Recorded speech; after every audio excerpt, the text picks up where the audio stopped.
Good morning student. आज हम अपना पाइथन रिवीजन टूर का लास्ट टॉपिक डिस्कशन करेंगे। और आज का टॉपिक है आपका बबल सॉर्टिंग और इंसर्शन सॉर्टिंग, ये दो हैं। तो बबल सॉर्टिंग के बारे में हम डिस्कशन करते हैं। सबसे पहले देखिए, हमने अभी यहाँ पर क्या किया हुआ है, हमने एक वेरिएबल डिक्लेयर किया है जिसके अंदर हमने 5 2 4 1 एक लिस्ट बनाई है। तो हम चाहते हैं, बबल सॉर्टिंग में होता है कि वो इनको अरेंज कर दे। ठीक है, अरेंज करने के लिए मैं सबसे पहले इस तरफ आप देख सकते हो, come to this side, this one part. देखिए, हमने अपना यहाँ पर बबल सॉर्टिंग के लिए लिखा हुआ है 4 2 1 इंडेक्सिंग फॉर्म। आपको मालूम ही है कि वो इंडेक्सिंग फॉर्म में ऑपरेट करता है। तो 0 1 2 1। तो आप देखिए, सबसे पहले पासिंग कंपैरिजन हो रहा है। तो सबसे पहले पास क्या हो रहा है यहाँ पर, देखो सबसे पहले वो 0 to 1 के बीच में हो रहा है। ठीक है, उसके बाद 1 से 2 के बीच में हो रहा है, और फिर उसके बाद 2 से 3 के बीच में हो रहा है। फिर ये पासिंग जो है ये 1 स्टेज की है, मतलब कि फर्स्ट टाइम जब ये आपका प्रोग्राम एग्जीक्यूट करेगा पास 1 में, तो पास 1 में जो पहली पोजीशन है, मतलब जब तक 5 अपनी पोजीशन में नहीं पहुंच जाता तब तक वो करेगा। यानी कि फर्स्ट पार्ट में आपका 5 जो है वो जो आपकी 0 वाली प्लेसमेंट थी 5 की, वो 2 के साथ कंपैरिजन किया, फिर उसने 4 के साथ किया, फिर 1 के साथ किया, और इसी तरीके से आपका जो 5 है वो लास्ट में पहुंच गया। ठीक है ना। उसके बाद अगेन आपने पासिंग किया, अगेन 0 से स्टार्ट करोगे, तो 2 से 4 का पासिंग किया, ये नहीं होगा क्योंकि, ठीक है ना, क्योंकि 2 और 4 ऑलरेडी जो 2 है वो 4 से छोटा ही है, तो उसको आगे ही रहना है। लेकिन 1 और 2 का होगा, ठीक है ना, 1 और 2 का हुआ तो आपका जो पासिंग हुआ तो आपका ये हो गया 1 4। ठीक है ना, आपका यहाँ पर, और 4 और 5 जो है वो आपका सीक्वेंस में है, यहाँ पर आपका लूप खत्म हो जाएगा। फिर आपका पासिंग 3 स्टार्ट होता है। पासिंग 3 में देखिए 2 और 1 का हुआ, तो जैसे 2 और 1 का हुआ तो आपका जो लास्ट वाला स्टेज बनता है 1 2 4 5, ये आपका कंप्लीट हो गया। यहाँ पर आपका यानी कि सॉर्टेड फॉर्म जो है आपकी टोटली कंप्लीट हो चुकी है। तो ये आपके यानी कि तीन पासिंग के थ्रू आपकी ये कंडीशंस अप्लाई हो गई हैं। तो 3 पासिंग के थ्रू क्या क्या हुआ, कैसे हुआ, आइए हम देखते हैं। सबसे पहले देखिए इस तरफ, नाउ कम दिस साइड, आपने सबसे ऊपर लिखा हुआ है यहाँ पर पास 3, 3 पासिस हुए हैं और टोटल एलिमेंट्स 4 थे। तो देखिए 4 ही हैं आपके पास एलिमेंट्स, ठीक है ना। और उसके बाद आपने यहाँ पर देखिए क्या हो रहा है आपका, देखिए पासिंग 1 जब आपने किया, पासिंग 1 जब हुआ तो उसके अंदर 3 टाइम्स हुआ ना, 3 टाइम्स, ये देखिए 1 2 एंड 3, ये 3 टाइम्स हुआ ना। इसी तरीके से जब पासिंग 2 हुआ वहाँ पर 2 टाइम हुआ, और यहाँ जब पासिंग 3 हुआ तो वहाँ पर 1 टाइम आपका जो आपकी पोजीशन है वो इंटरचेंज हुई। तो अब देखिए इनका जो पोजीशन है वो कैसा हुआ है। तो देखो सबसे पहले 0 1 का हुआ, फिर 1 2 का हुआ, और 2 3 का, ये इनकी प्लेसमेंट है। सबसे पहले देखिए, आप देख सकते हो ना, सबसे ऊपर वाली दिस वन, ये देखिए मैं आपको दोबारा रफ करके बताता हूँ। ये देखिए आपका ये रहा सबसे ऊपर वाला, 0 1 का हुआ, फिर 1 2 का हुआ, और फिर 2 3 का हुआ, ये आपका पहले ग्रुप में आता है, ठीक है ना। और फिर उसके बाद 0 1 का और 1 2 का हुआ, और इसी तरीके से 0 1 का लास्ट टाइम हुआ। अब ये सारी चीज़ें जो हैं आपके प्रोग्राम में किस तरह से वर्कआउट करती हैं वो हम देखेंगे नीचे, ठीक है। अभी देखो P4 जो है वो पासिंग है। हम आपको इस तरीके से इनिशियलाइज करके दिखा सकते हैं एक बार और। यहाँ पर छोटा सा एग्जाम्पल है, हमने P और 4 आपका एलिमेंट्स हैं, और P आपके पासिंग का नाम है। हमने P को हमने डिनोट कर दिया है पासिंग के नाम से। और कंपेयर कितनी बार हो रहा है, तो देखो कंपेयर कितना हो रहा है, फर्स्ट टाइम 2 और 3 बार हो रहा है। 3 पासिंग थे आपके, ठीक है। तो देखो कंपैरिजन हो रहा है 0 1 2, 0 1 और 0, ये इनकी प्लेसमेंट है। तो अब देखिए कैसी प्लेसमेंट है। वैसे आप देखोगे यहाँ पर ये 1 2 3 4 दिखा रहा है, लेकिन एक्चुअल में तो आप 4 एलिमेंट्स हैं। लेकिन आप यहाँ पर देखिए वो इंक्रीमेंट करता है 1 का। देखो 0 सबसे पहले 0 को करेगा, फिर 0 + 1 होगा तो 1 हो जाएगा, फिर 1 + 1 होगा 2 हो जाएगा, और 1 + 2 = 3 हो जाएगा। तो आपका 0 से लेकर 3 तक का लूप चलता है। तो 0 1 2 3 4 एलिमेंट्स। तो ये कुछ इस तरीके से है। नाउ प्रोग्राम में आइए, तो प्रोग्राम में देखिए क्या हो रहा है। यहाँ पर सिंपल प्रोग्राम है। हमने एक वेरिएबल लिया, ए वेरिएबल लिया जिसके अंदर 5 2 4 1 हमने एक एलिमेंट्स डिक्लेयर कर दिए हैं। हमने सबसे पहले एक फॉर लूप लगाया। फॉर लूप में हमने एक्स वेरिएबल लिया in range 1 length A. Length आपको मालूम है फंक्शन है, और ए वेरिएबल हमने यहाँ पर डिक्लेयर कर दिया, तो इसका मतलब यहाँ पर आपका आंसर 4 आएगा, यानी कि 4 टाइम तक आपका लूप चलेगा, ठीक है। और स्टार्टिंग पोजीशन क्या होंगी, हमने यहाँ पर डिक्लेयर कर रखा है कि 1, तो 1 से चलना चाहिए और कहाँ तक चलना चाहिए, 4 तक चलना चाहिए। तो 1 2 3, तो यानी कि 3 तक चलेगा। -1 आपको मालूम ही है कंडीशन के हिसाब से। तो आपका नेक्स्ट इसी फॉर लूप के अंदर आपने एक और वाइल लूप, एक फॉर लूप और लगाया जो वाई से करेगा कि y in range, starting point इसको कोई नहीं दे रखा, लेंथ a माइनस एक्स दे रखा है। तो लेंथ a माइनस एक्स का मतलब है लेंथ कितनी है 4 और x कितना होगा 1, क्योंकि x आपने यहाँ पर डिनोट कर रखा है ना 1, तो 1 से स्टार्ट होगा। तो 4 माइनस 1 इज इक्वल टू 3, यानी कि इसकी लेंथ कितनी हो जाएगी 3, ठीक है ना। आपकी जो y की लेंथ है वो 3 हो जाएगी। और देखो इसको हमने स्टार्टिंग पॉइंट कुछ नहीं दे रखा, तो यू नो कि डिफ़ॉल्ट फॉर लूप में अगर आप स्टार्टिंग पॉइंट नहीं देते हो तो उस स्टार्टिंग जो होता है डिफ़ॉल्ट बाय 0 से होता है। तो 0 से लेकर 3 तक का आपका ये लूप चलेगा, ठीक है। यहाँ तक क्लियर हो गया आपको। नाउ नेक्स्ट इज गया, इसी के अंदर हमने कंडीशन अप्लाई कर रखी है इफ़ कंडीशन कि if a y is greater than a y 1, कि अगर आपका ए वाई क्या है, देखो ए वाई अभी देखो हम यहाँ पर कर रहे थे ना, तो आपका जो वाई का स्टार्टिंग पॉइंट तो 0 है, लेकिन इसकी लेंथ कितनी आ रही है आपकी, पहले तो हम x की देख ले वाई की देख लेते हैं। तो लेंथ आपकी कितनी आ रही है 1 माइनस 3 आ रही है, ठीक है। और 3 मतलब कि आपकी 4 माइनस 1 होती है 3 होती है ना, ठीक है ना, आप समझिए यहाँ पर। और उसके बाद हमने यहाँ पर क्या किया, ए वाई ए आपका ये ऊपर से उसने लिया वेरिएबल, और वाई आपका यहाँ से लेगा। वो स्टार्टिंग कहाँ से हुआ आपका 0 से स्टार्ट होगा, डेफिनेटली 0 से स्टार्ट होगा। तो अब जब यहाँ पर वो लूप चल रहा है तो उसने ग्रेटर देन का साइन, यानी कि 0 greater than a Y plus 1, Y कितना है आपका 0, 0 प्लस 1 इज इक्वल टू 1, क्या 0 इज ग्रेटर देन 1 है। अब यहाँ पर जो है ना उसकी पोजीशन को देख रहा है, तो 5 ग्रेटर देन 2, ये आपकी वैल्यूज़ को डिनोट करवा रहे हैं। यहाँ पर कंडीशन ट्रू होती है ना कि 5 is greater than 2, definitely condition true होती है। और अगर कंडीशन ट्रू होती है तो उसके अंदर आपने यहाँ पर क्या कर रखा है, स्वैपिंग करवा रखा है। आपने स्वैपिंग के बारे में ऑलरेडी डिस्कशन कर रखा है ना, देखो स्वैपिंग हो रहा है A Y plus 1 is equal to A Y plus 1 and A Y. तो ये क्या हो रहा है, स्वैपिंग हो रहा है। तो स्वैपिंग में आपकी वैल्यू क्या होंगी, इंटरचेंज हो जाएंगी। तो जो 5 आपकी जो वैल्यूज़ थी वो जो वैल्यूज़ होंगी वो यहाँ पर इंटरचेंज होने के बाद, जैसे कि आपकी 5 और 2 की थी, तो अब आपकी y की वैल्यू कितनी हो जाएगी 5, ठीक है ना। यहाँ पर देखिए ना, एक बार दोबारा से देख लीजिए, हमने ए वाई की पोजीशन कितनी थी 0, और A Y plus 1 is equal to position हुई 1, ये हुई आपकी 5 और ये हुई ग्रेटर देन 2, कंडीशन होती है ट्रू। अब यहाँ पर ये कंडीशन तो सीधी है ना, यहाँ पर कितना था 5 और यहाँ पर कितना था 2, ठीक है ना। अब यहाँ पर क्या हो गया 2 और 5 हो गया ना, स्वैपिंग हो गया, ठीक है ना। स्वैपिंग होने के बाद देखो प्रिंट आउट जो है ये that is the last option, ये तब निकलेगा जब आपके दोनों के दोनों कंडीशंस क्लियर हो जाएंगी। मतलब क्लियर का इन द सेंस कहाँ पर क्लियर हो जाएंगी, सबसे इंपॉर्टेंट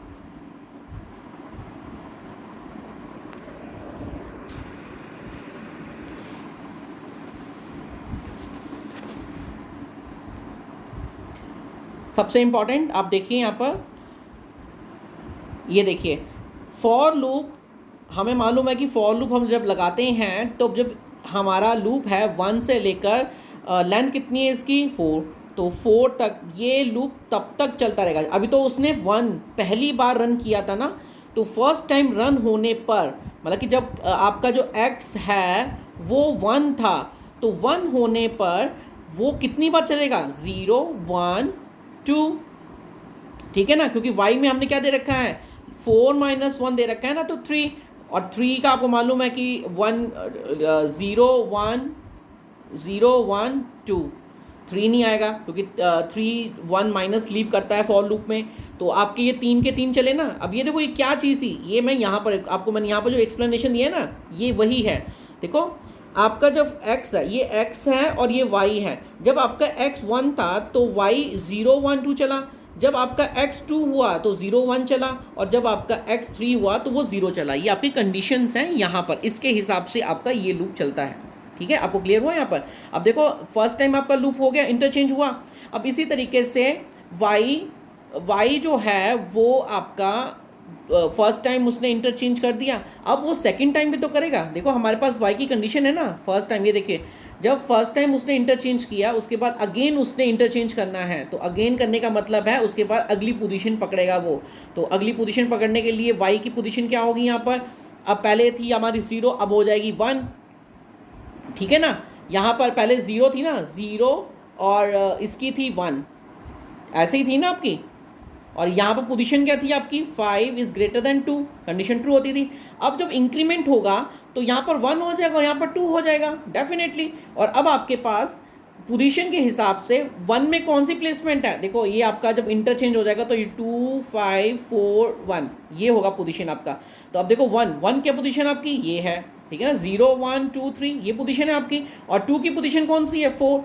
तो 5 is greater then 4, condition again true होती है। तो यहाँ पर क्या हो जाएगा, अगेन ये इंटरचेंज कर जाएगा, अगेन इंटरचेंज कर जाएगा। फिर अगली बार ये 2 हो जाएगा और ये 3 हो जाएगा, ठीक है, ओके।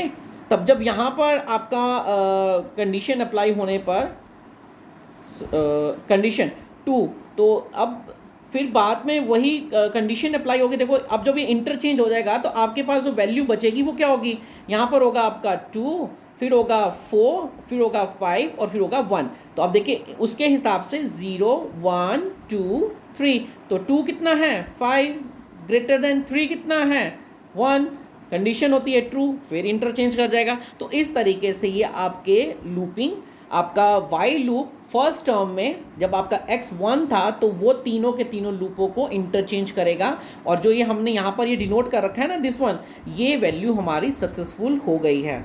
उसके बाद जब ये वैल्यू सक्सेसफुल हो जाने के बाद तब हमारा x जो होगा वो 2 हो जाएगा, और फिर 2 के बाद वो क्या करेगा, 0 और 1 को करेगा। फिर इसी तरीके से वो लूपिंग चलता रहेगा। इसको आप एक बार प्रॉपर सेटिंग के साथ आप कर सकते हो। जैसे कि देखो फर्स्ट टाइम y जब 0 था, x 1 था, तो देखो 4 - 1 = 3 होता है, ये आपकी y की लेंथ हो गई है। तो x की जब 1 था, जब x 1 था तो y 0 1 2 3 1 2 चला। फिर जब x 2 हुआ तो 3 - 1 = 2 चला, और जब आपका x 3 हुआ तो 2 - 1 = 1 चला, तो यानी कि 0। तो मतलब ये पोजीशन जो है आपकी ऊपर की तरफ से। और सेकेंड लूप में देख लीजिए, जब y आपका 0 x 2 हुआ, जब x2 हुआ तो 4 - 2 = 2, फिर आपका वो लूप चला, x1 = 0 1 और x2 = y0। फिर आपका अगली बार थर्ड टाइम लूप चला तो आपका x = 3 हो गया, तो लेंथ 4 - 1 = 1, और 1 के हिसाब से आपका चला 0, एक माइनस हुआ ना। तो ये आपकी पोजीशन इस तरीके से बबल सॉर्ट की चलती रहेगी। तो ये आपको प्रोग्राम होप क्लियर हो गया होगा। देखो प्रोग्राम तो इतना ही है, लेकिन इसको कॉन्सेप्ट को किस तरीके से एग्जीक्यूट किया गया है ये इंपॉर्टेंट है, आपको यही चीज़ देखनी है, समझनी है, ओके ठीक है। ये आपका पूरा का पूरा डिस्क्रिप्शन है, आप अच्छे से देख लीजिए। बबल सॉर्टिंग इस तरीके से होती है। नाउ इंसर्शन सॉर्टिंग के लिए, ये इंसर्शन सॉर्टिंग जो है वो बबल सॉर्टिंग से थोड़ा अलग है और फास्ट भी होता है। अभी कैसे होता है आइए देखते हैं। तो सबसे पहले देखिए बबल सॉर्टिंग के इंसर्शन सॉर्टिंग के लिए a = 5 3 1 2 7 हमने एक लिस्ट तैयार की, हमने उसको इंडेक्सिंग फॉर्म में दिया, तो 0 1 2 3 इंडेक्सिंग फॉर्म भी आपको दे दिया। कह रहे select an element and compare other element and shift, कि यहाँ पर क्या होता है कि वो एक एलिमेंट को सिलेक्ट करता है और उसके बाद उस एलिमेंट को शिफ्ट कर देता है, दूसरे के साथ कंपेयर करने के बाद वो शिफ्ट कर देता है। अब किस तरीके से करता है, देखो पास वन में फर्स्ट टाइम क्या हुआ, हमारे पास हमें यहाँ पर एक स्टार्टिंग पॉइंट देना पड़ता है, तो हम अपना स्टार्टिंग पॉइंट 3 देते हैं। आप प्रोग्राम जब बनाएंगे तब आपको पता लग जाएगा कि क्या हुआ। हमने इसका स्टार्टिंग पॉइंट जो है वो 3 दिया, 3 की प्लेसमेंट क्या है 1 जो है वो 3 वैल्यू को अपने अंदर स्टोर करके रखना है। टेम्परेरी वेरिएबल के अंदर हमने क्या किया, 3 वैल्यू को स्टोर करवा के रख लिया। अब जब यहाँ पर आपका इंसर्शन सॉर्ट होगा तो वो क्या करेगा, 3 5 के साथ जब करेगा तो डेफिनेटली उसको मिलेगा हाँ, तो वो उसको क्या करेगा, इंटरचेंज कर देगा। फिर अगली बार जब पासिंग 2 हुआ तो पासिंग 2 में आपका 2 वैल्यू को लेगा, 2 के हिसाब से आपका जो है 1 वैल्यू टेम्परेरी वेरिएबल में स्टोर हो जाएगा, और फिर यहाँ पर वो 1 को शिफ्टिंग करेगा, तो 1 3 5 वो ऊपर से स्टार्ट किया उसने। इसी तरीके से थर्ड स्टेप आया तो पासिंग 3 में उसने थ्री प्लेसमेंट को लिया तो टू आपका जो है वो टेम्परेरी वेरिएबल में स्टोर करवा के तो उसने क्या किया 5 2 के साथ किया तो 2 5 हो गया, और 3 2 के साथ किया और 2 3 हो गया, मतलब कि इंटरचेंज किया है 2 टाइम। तो इसी तरीके से लास्ट है आपका 4। अब देखो यहाँ पर हमारे पास सीक्वेंस तो पूरा बन गया है 1 2 3 4 1 2 3 5 7 सीक्वेंस पूरा बनने के बाद भी जो लास्ट वाला वेरिएबल है वो एक बार एग्जीक्यूट करके ज़रूर देखेगा। टेम्परेरी वेरिएबल में 7 स्टोर होगा, और जब लूपिंग में हो जाएगा, लूपिंग में जब कंपैरिजन करेगा और वैल्यू जो होगी वो 7 वाली उससे ज़्यादा छोटी निकलेगी, तो वहाँ पर आपका लूप ट्रिगर हो जाएगा और आपका लूप एंड हो जाएगा। तो ये कुछ इस तरीके से प्रोग्राम बनता है। तो यहाँ पर जो इसको एक्सप्लेनेशन दे रखा है हमने, कुछ इस तरीके से दे रखा है, ये देखिए a इज इक्वल टू, हमने ब्रैकेट स्टार्ट किया 5 3 1 2 7, हमने इंडेक्सिंग फॉर्म दे दी 0 1 2 3, हमने फॉर लूप लगाया x in range 1 comma length a। तो 1 x की जो लेंथ स्टार्टिंग पॉइंट 1 हो जाएगा और लेंथ क्या होगी उसकी 5, तो 5 के हिसाब से वो अपना लूप लेकर चलेगा। फिर हमने टेम्प वेरिएबल लिया जिसमें हमने क्या किया ax कर दिया। ax का मतलब है कि x की वेरिएबल क्या था 1, तो 1 में अंदर कौन सी वैल्यू स्टोर हो रखी 3, तो उसने क्या किया 3 वैल्यू को अपने अंदर स्टोर कर लिया टेम्प वेरिएबल ने। टेम्प वेरिएबल के बाद हमने एक पोजीशन नाम का एक और वेरिएबल लिया जिसमें हमने बताया कि x माइनस 1 हो जाए। तो x माइनस 1 का मतलब है x की वैल्यू कितनी है 1, और 1 माइनस 1 इज इक्वल टू 0, तो 0 की प्लेसमेंट क्या है 5। तो अब हमने कंडीशन अप्लाई की while a pause is greater then temp and pause is greater than 0। ये वाइल कंडीशन जो है वो एक साथ ही लिखनी है। ओके, ये अलग मेरे इसलिए लिखे क्योंकि यहाँ पर जगह नहीं थी। तो ये जब एक कंडीशन अप्लाई करोगे तो देखो सबसे इंपॉर्टेंट यहाँ पर क्या हो रहा है, आप देखिए ए पॉज क्या है आपका, देखो पॉज आपका यहाँ पर वैल्यू को डिनोट कर रहा है, तो आपका 5 है, 5 लिख दिया हमने। फिर उसने कहा टैम्प हमारे पास कौन सी वैल्यू कर रहा है 3, उसके बाद एंड लगाया और हमारे पास पॉज की पोजीशन क्या थी 0, ठीक है ना, यहाँ पर लिखा है ना हमने pos greater than equal to 0, तो पॉज की पोजीशन 0 थी और उसके बाद हमने ये लगाया। तो देखो दोनों कंडीशन जो है वो ट्रू हो रही हैं। जब ट्रू हो रही हैं तो व्हाट विल बी हैपन, वो कह रहा है a pos plus 1 is equal to a pos. तो ए पॉज प्लस 1, पॉज की वैल्यू 0 प्लस 1, इसका मतलब क्या हो गया 1, ठीक है 1 एक इस तरीके से। और पॉज 0 क्या था आपका, पॉज 0 जो था वो आपकी थी 0, तो उसकी 0 की प्लेसमेंट क्या थी 5, यानी कि उसने क्या किया A1 की पोजीशन के अंदर 5 वैल्यू को स्टोर करवा दी। हो गया ना, यहाँ पर इंटरचेंज हो गया ना, देखो ओके। और उसके बाद इसने वाइल लूप के इंटेंट पे ही दिया हुआ है, ये सारा वाइल लूप के इंटेंट में ही है, पॉज इक्वल टू पॉज -1। तो अगर आपकी पोजीशन जो है -1 हो रही है तो फिलहाल अभी देखो यहाँ पर आपकी पोजीशन क्या थी, पोजीशन आपकी थी आप पोजीशन लेके चलिए तो आपकी 0 थी, तो 0 -1 आप कर नहीं होता है। तो अगर आपका पोजीशन -1 जा रहा है तो आपका इंडेक्सिंग तो 0 है, -1 तो है ही नहीं है, तो वो आपका यानी कि प्रोग्राम यहाँ पर ख़त्म हो जाएगा। फिर ऊपर दोबारा ये क्या करेगा वाइल लूप के पास जाएगा, क्योंकि देखो हमारे पास जो है वो ये फॉर लूप तब तक चलता रहेगा, ये भी ध्यान देने वाली चीज़ है ना, फॉर लूप तब तक चलता रहेगा जब तक कि वो फॉल्स नहीं हो जाता। और उसके अंदर हमने वाइल कंडीशन अप्लाई कर रखी है, तो वाइल कंडीशन तब तक चलेगी जब तक उसका इंटेंट पूरा कंप्लीट नहीं हो जाता। तो ये पोजीशन करते करते आपको रिजल्ट निकलेगा सॉर्टेड लिस्ट कुछ इस तरीके से। और लास्ट में हमने दे रखा है A position +1 is equal to temp, कि जो टैम्प की पोजीशन है वो +1 होकर इसके अंदर आए और स्टोर होकर चली जाए। तो ये प्रोग्राम है आपका, कुछ इस तरीके से इसको सॉर्टिंग करते हैं। तो ये आपका बबल सॉर्टिंग से जल्दी आपकी किसी भी इक्वेशन को सॉर्टेड करके दिखा देता है, ठीक है। तो ये इस प्रोग्राम है, इसको आप नोट कर सकते हो, ठीक है। अब मैं आपको इंसर्शन सॉर्टिंग किस तरह से एग्जीक्यूट हुई है उसके बारे में प्रॉपर डिटेल बताऊंगा, ठीक है। आप देखें यहाँ पर, देखिए सबसे पहले जब उसने पास 1 किया सबसे फर्स्ट टाइम, तो देखो आपकी पोजीशन क्या थी A1 के अंदर हमने एक लिस्ट ए लिस्ट हमारी थी, ए लिस्ट के अंदर में 5 3 1 2 7 ये वेरिएबल थे। हमारा x हमने बताया कि फॉर हमारा x है, उसका स्टार्टिंग पॉइंट 1 है और लेंथ हमने दे रखी है। तो हमारा क्या हुआ 1 1 5, यानी कि 1 से लेके 5 तक का लूप चलेगा, ठीक है। उसके बाद हमने यहाँ पर एक दे रखा है temp is equal to ax का मतलब हुआ x हमारे पास क्या है 1, तो A1 का मतलब है पोजीशन, तो A1 की पोजीशन कितनी है, यहाँ पर देखो 0 1 2 3 4, तो A1 की 3 है, तो यहाँ पर 3 लिख दिया मैंने। फिर पॉज हमने एक वेरिएबल लिया जिसके अंदर क्या कि x-1, तो x-1 का मतलब हुआ 1-1, x की वैल्यू 1 है ना, तो 1-1 इक्वल टू 0, तो 0 पोजीशन के अंदर आपको क्या मिल रहा है 5, तो 0 में क्या 5। तो अब यहाँ पर कंडीशन अप्लाई हो रही है वाइल लूप की, तो कह रहा while a pos is greater than temp and pos is greater than equal to 0, ये आपकी कंडीशन है। तो देखो पॉज के अंदर कौन सी पोजीशन है 5, और ग्रेटर टैम्प के अंदर कौन सी पोजीशन है 3, यहाँ पर हमने लिखा भी हुआ है, और ए पॉज कौन सी पोजीशन को डिनोट कर रहा है 0। तो दोनों कंडीशन ट्रू होने पर आपने यहाँ पर क्या किया, a pos plus 1 is equal to a pos, इसका मतलब क्या हुआ 0 + 1 इज इक्वल टू A0। तो आपने अब A0 की प्लेसमेंट बता दी, प्लेसमेंट क्या थी, पोजीशन में 5 था ना, 5 लिख दिया, और A1 अब उसके अंदर स्टोर हो गया, तो पोजीशन यहाँ पर क्या हुआ शिफ्टिंग हो गया। तो यहाँ पर देखिए मैंने यहाँ पर पोजीशन को शिफ्टिंग करवाकर 3 5 1 2 7 लिख के दे दिया। उसके बाद आपका देखो pos is equal to pos -1, तो फिर अगेन मैंने आपको बताया था ना कि -1 जो है इंडेक्स के अंदर तो है ही नहीं है, तो आपका प्रोग्राम ट्रिगर हो जाएगा, ठीक है, यहाँ तक ये प्रोग्राम चलेगा। उसके बाद अगेन फिर ऊपर जाएगा, फिर सेकेंड पॉज जब आपका स्टार्ट हुआ, देखिए सेकंड पॉज, ये आपका सेकंड पास है, तो सेकंड पास में फॉर लूप जो है वो 2 हो जाएगा। तो 2 के हिसाब से आपका अब जो नया इंडेक्स आपके पास फ्रेमिंग हुआ है वो ये है 3 5 1 2 7, तो फॉर 2 है, तो A2 का मतलब ये इस वैल्यू को उठाएगा। तो ये आपकी वेरिएबल को लेने के लिए इसने टैम्प वेरिएबल लिया, A2 1 वैल्यू को स्टोर करवा लिया, फिर 2 - 1 इज इक्वल टू 1, 1 आपकी पोजीशन हो गई, और उसके अंदर 5 वैल्यू को स्टोर करवा लिया।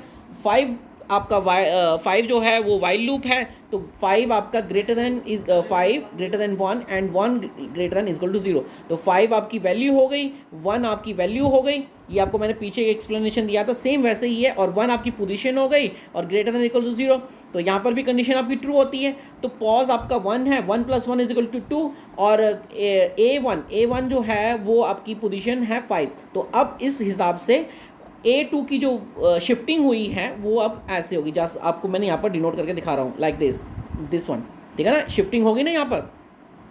अब आपके पास देखिए इसी के अंदर 2 बार हुआ था ना, तो देखो 1 + 1 इज इक्वल टू 0, पॉज की पोजीशन अब 0 हो गई, पहले कितनी थी 1, ठीक है ना, अब कितनी होगी 0। तो अब उसके बाद जब उसने आगे बढ़ाया तो pos is equal to 1 temp के अंदर स्टोर हो गया, तो 0 + 1 इज इक्वल टू 1, तो आपकी जो 1 वैल्यू है वो 1 के अंदर स्टोर होगी। तो यहाँ पर देखिए 1 वैल्यू 1 के अंदर स्टोर हो गई है, और 5 वैल्यू आपकी 2 के अंदर स्टोर हो गई है। अब इसी के अंदर सेकेंड वाला जब लूप चलेगा आपका वाइल लूप, अब देखिए पॉज कितना है आपके पास 3, अब देखो 3 आपको पता ही है, 3 क्यों निकला है आपका, क्योंकि आपका जो वैल्यू है यहाँ पर देखिए पॉज आपका 0 है, तो 0 के अंदर 3 वैल्यू स्टोर हो रखी है इस वक्त, तो 3 ग्रेटर देन टैम्प कितना है आपके पास 1, टैम्प आपके पास 1 है ना, ये देखिए टैम्प आपका ये रहा, ऊपर से देखिए ये रहा आपका temp, this one temp is equal to 1, तो 1 वैल्यू को स्टोर कर रखा है उसने यहाँ पर, तो टैम्प 1 एंड जो आपका पॉज है उसकी पोजीशन क्या है 0 ग्रेटर देन इक्वल 0, वो कंडीशन ट्रू होती है। 3 ग्रेटर देन 1 ये वैल्यूज़ हैं, और वो आपका पोजीशन के साथ कंपैरिजन कर रहा है, तो ट्रू होती है। तो उसके बाद उसने अगेन क्या किया, वैल्यूज़ उसी तरीके से किया, A पॉज + 1, तो 0 + 1 इज इक्वल टू 1, और A0 की पोजीशन 3 थी, और पोजीशन A1 की पोजीशन 3 हो गई। यहाँ पर भी उसने क्या किया है, शिफ्टिंग कर दिया इस तरफ, तो आपकी पोजीशन A1 के अंदर अब 3 स्टोर हो रखी है, तो 3 स्टोर इस तरीके से हो गई। उसके बाद पॉज -1 जो है वो इंडेक्सिंग फॉर्म में नहीं आता है, इसका मतलब आपका वाइल लूप यहाँ पर ट्रिगर हो जाता है, और फिर वो दोबारा कहाँ चला जाता है, फॉर लूप के पास, ठीक है। फॉर लूप में जाने के बाद अब आपका फॉर लूप जो है वो हो गया है 3, जब वो 3 हो जाता है तो देखिए अगेन आपके पास अब जो इंडेक्सिंग फॉर्म है वो 1 3 5 2 7 आ गया है, तो अब 3 के हिसाब से आपकी वैल्यू कितनी हो गई है 2, ठीक है ना, 3 के हिसाब से, फॉर का 3 के हिसाब से इंडेक्सिंग की 3 आपका वैल्यू है 2, और 3 - 1 इज इक्वल टू 2 की एक्स पॉज की 2 इज ए पोजीशन, तो उसकी है 5, तो 5 वैल्यू। अब वाइल लूप लगाया, वाइल लूप में अगेन वही सेम चीज़ है, तो 5 is greater than 2 condition true होती है, और 2 इज़ ग्रेटर देन 0 ये भी कंडीशन ट्रू होती है। अगर ये कंडीशन ट्रू होती है तो क्या करे, फिर वो स्वैपिंग कर ले, इंटरचेंज हो रहा है ना, किसी तरीके से हम वैल्यू को इंक्रीमेंट 2 + 1 करके ए को यहाँ पर 2 की इंडेक्सिंग को 3 के अंदर स्टोर करवा रहे हैं। तो जैसे स्टोर करवाया, शिफ्टिंग हो गई, अब आपकी शिफ्टिंग जो है आगे की तरफ शिफ्ट हो गई है, ठीक है ना। तो शिफ्टिंग पहले क्या थी आपकी, देखो 5 2 था और अब कैसे हो गया है 2 5 हो गया है, शिफ्टिंग कंप्लीट। उसके बाद पॉज -1, अब -1 करेंगे तो 2 - 1 = 1। फिर आप कंडीशन वाइल के अंदर जाओगे तो 3, अब पॉज की पोजीशन 1 है, 1 के अंदर 3 वैल्यू स्टोर है और 2 आपका टेम्प्रेरी है, 2 और ग्रेटर देन 1, ये कंडीशन अगेन ट्रू होती है। वो अगेन इस चीज़ को वही स्वैपिंग करेगा उसी तरीके से जैसे हम करते आ रहे हैं। 1 + 1 = 2, 2 के अंदर वो 1 की वैल्यू हम कर रहे हैं कि 1 की वैल्यू को अब 2 के अंदर स्टोर करा रहे हैं। तो 3 आपकी वैल्यू जो है 3 जो है वो 1 वैल्यू को डिनोट कर रहा था, यानी कि प्लेसमेंट में। तो यहाँ पर देखो 1 की वैल्यू में 3 है ना, और आफ्टर जब वो स्वैपिंग हो गया तो अब आपके पास क्या बचा, 1 2 3 5 7, कुछ इस तरीके से आपका कंप्लीट हुआ। अगेन वो -1 - 1 = 0। अब वो इस लूप को वाइल लूप में लेके जाएगा। तो वाइल लूप में आप देख रहे हो कि अगर 1 position 1 greater than 2 and 1 is 0 greater than equal to 0, अगर ये कंडीशन ट्रू है और वो फॉल्स है तो इसमें क्या हो गया, एंड कंडीशन ऑपरेट है। तो एंड कंडीशन में अगर दोनों फॉल्स होते हैं, मतलब एक ट्रू और एक फॉल्स होते हैं, तो कंडीशन फॉल्स को ही अप्लाई करती है। लेकिन मैंने आपको अभी वीडियो में बताया था कि ये आपका पासिंग 4 में भी जाएगा। तो पासिंग 4 में वो सिर्फ एक फॉर्मेलिटी के तौर पे जाएगा। देखो आपका फॉर लूप 4 तक चलेगा, लेंथ उसकी 5 है, तो फॉर चलना ज़रूरी है। तो आपका देखो अब वैसे तो सॉर्टिंग हो चुका है यहाँ तक, लेकिन अब क्या क्या, टैम्प 4 हुआ, वैल्यू 7 स्टोर करवा लिया। पॉज x - 1 = 4 - 1 = 3, तो ये आपका क्या हुआ, 5 वैल्यू को स्टोर करवा रहा है। तो अब आपकी जो वाइल कंडीशन है वो यहाँ पर लगेगी, 5 is greater than 7, condition false, और 3 is greater than 0, condition true. तो वही सेम है, फॉल्स एंड ट्रू = फॉल्स। यहाँ पर आपका प्रोग्राम टर्मिनेट हो जाएगा और आपके पास एक सॉर्टिंग लिस्ट तैयार होकर आपके सामने आ जाएगी। तो इसी के साथ आपका वीडियो भी ख़त्म होता है, आपका चैप्टर भी फिनिश होता है। पाइथन रिवीजन टूर यहाँ पर ख़त्म हो जाता है। अब आपको अच्छे से ये वीडियो देखनी है, समझनी है। अगर पाइथन रिवीजन टूर में आपको कोई भी दिक्कत आती तो आप पूछ सकते हो। Okay, thank you.